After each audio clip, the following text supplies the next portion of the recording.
હારે જોડાયેલ છું, એને સાંભળું છું, પણ એમ કહેવાય ને કે ટાઈમ આવે તયે જ બીજ ફૂટે અને બીજ અંકુરિત થાય. મેં તરન્નુમજીને વાત કરી કે મારે આવવું છે અને મારે ખાલી આ માળાનો મોહ, મને માળા પહેરવી, તો એમ માળા ન પહેરાય. મને કઈ આવડવું તો જોઈએ ને, મને કઈ આવડતું નથી કે આમાં કઈ કરવાનું જ નથી. આમાં કઈ કરવાનું જ નથી. મેં કીધું પેલા મને જોવા દો, પેલા બેની તપાસ કરવા દે કે આમાં કરવાનું શું છે. કેમ કે નામ મોટું તમે બધા સંન્યાસી, સ્વામીજી, માતાજી કરો મને એમ થાય આમાં કરવાનું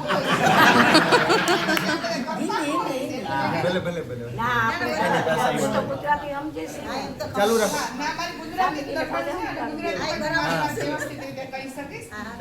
એટલે પછી હું આવી અને મને અલૌકિક આનંદનો અનુભવ થયો ને એમ થઈ ગયું કે ના મારે આ તો માળા નથી કરવી, મારે સંન્યાસ જ લઈ લેવો છે.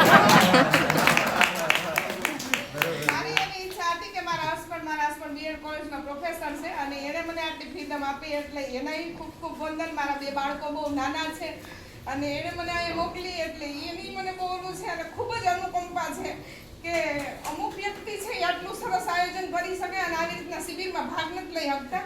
કેમ કે બધાય 5000નું અનુદાન ન લઈ શકે, બધાય કઈ અમુક વસ્તુ નથી કરી શકતા, પણ આ લોકોએ જે આયોજન કર્યું છે એટલે એના માટે હું કહીશ એક શેર કે હું માંગુ ને તું આપે એ વાત મને મંજૂર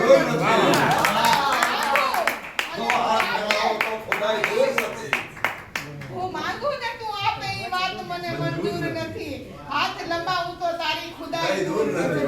હું મારા હાથ લંબાવું તો તારી ખુદાઈ દૂર નથી. મારે જોવો છે અને તારે દેખાવું નથી. આજ કરી લે ફેસલો કા હું નથી કા તું